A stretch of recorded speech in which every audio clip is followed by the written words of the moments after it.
Pada kajian ini kita akan melanjutkan pembahasan kitab Riyadhus Shalihin karya Imam Nawawi.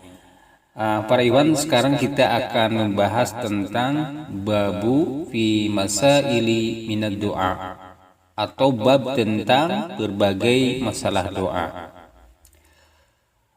Hadis pertama, wa an Ubadah bin Samit radhiyallahu anhu, dari Ubadah bin As-Samit radhiyallahu anhu, anna Rasulullah sallallahu alaihi wasallam qala, Rasulullah sallallahu alaihi wasallam bersabda, ma'alal ardi muslimun yad'ullaha ta'ala bida'watin. Tidaklah seorang muslim berdoa kepada Allah dengan satu doa, illa atahullah iyaha, melainkan pasti Allah akan memberikan kepadanya.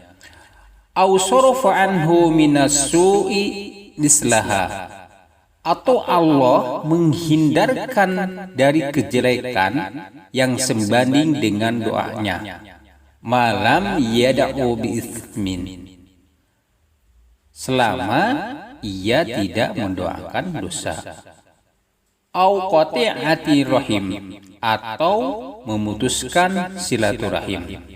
Faqala rajulun minal qaum, lalu seorang berkata, idan nuksiru, kalau begitu kita akan memperbanyak doa. Qala, beliau bersabda, Allah aktsar, Allah lebih banyak memberi dari apa yang kalian minta. Para iwan sekalian, fadilah dari hadis ini yang pertama, bahwa doa seorang muslim itu terkabul. Artinya apa?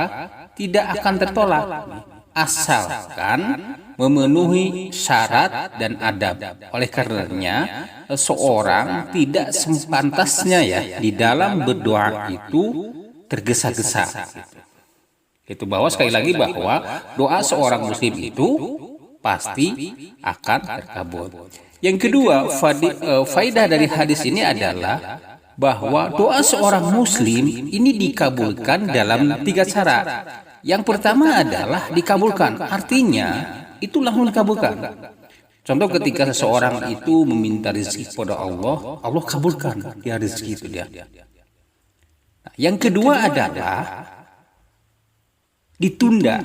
Nah contohnya seorang itu minta rezeki, tapi belum sama Allah itu dikasih rezekinya gitu. Belum rezeki. Karena Allah di dalam mengabulkan doa itu tidak pernah terlalu cepat, juga tidak pernah terlalu lambat, tetapi Allah akan mengabulkan doanya hambanya itu tepat waktu. Jadi mungkin aja doa kita itu belum dikabulkan oleh Allah Subhanahu wa Ta'ala.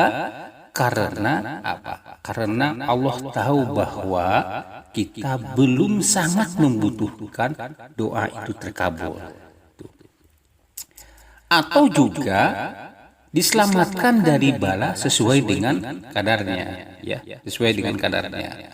Contohnya bahwa seorang itu mau pergi, kan kadang-kadang gitu kita mau pergi naik bis contoh tiba-tiba bisnya penuh terus gitu sehingga dia tuh, ini saya bakal terlambat nih kalau pergi gitu Tetapi karena penuh itu dia tidak naik. Kedepannya apa? Bisnya itu contoh mengalami kecelakaan. Itulah salah satu doa dari seorang muslim. Allah itu tadi apa? Menghindarkan dari balanya itu dari balanya.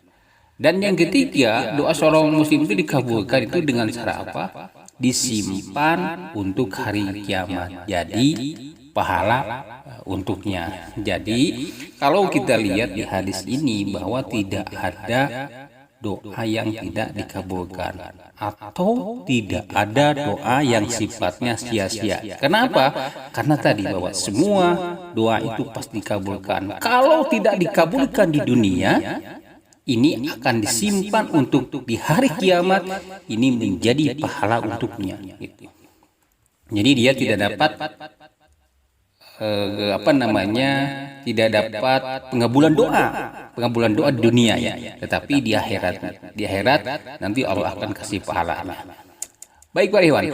Yang ketiga adalah faedah dari hadis ini adalah yang dimiliki Allah itu tidak akan berkurang ketika doa hamba itu dipenuhi, walaupun begitu banyak doanya. Jadi kalau seseorang itu minta rezeki yang banyak sama Allah, kemudian Allah kabulkan, maka Allah sebagai pemilik rezeki itu tidak akan berkurang rezekinya karena Allah mengabulkan doa hamba itu.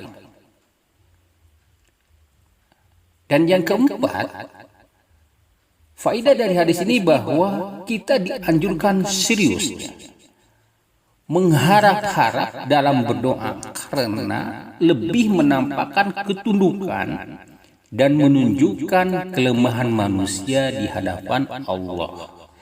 Jadi kita di dalam berdoa itu harus betul-betul sungguh-sungguh kita mengharapkan doa kita diijabah oleh Allah Subhanahu wa taala.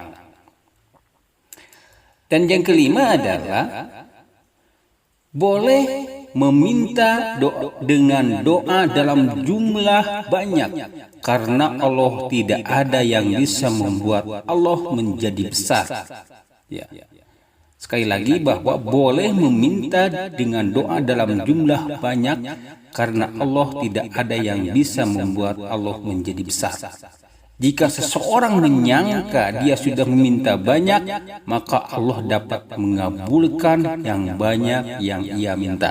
Makanya kalau seseorang minta rezeki kan biasanya suka berdoanya, ya Allah berikan aku rezeki yang banyak kan gitu.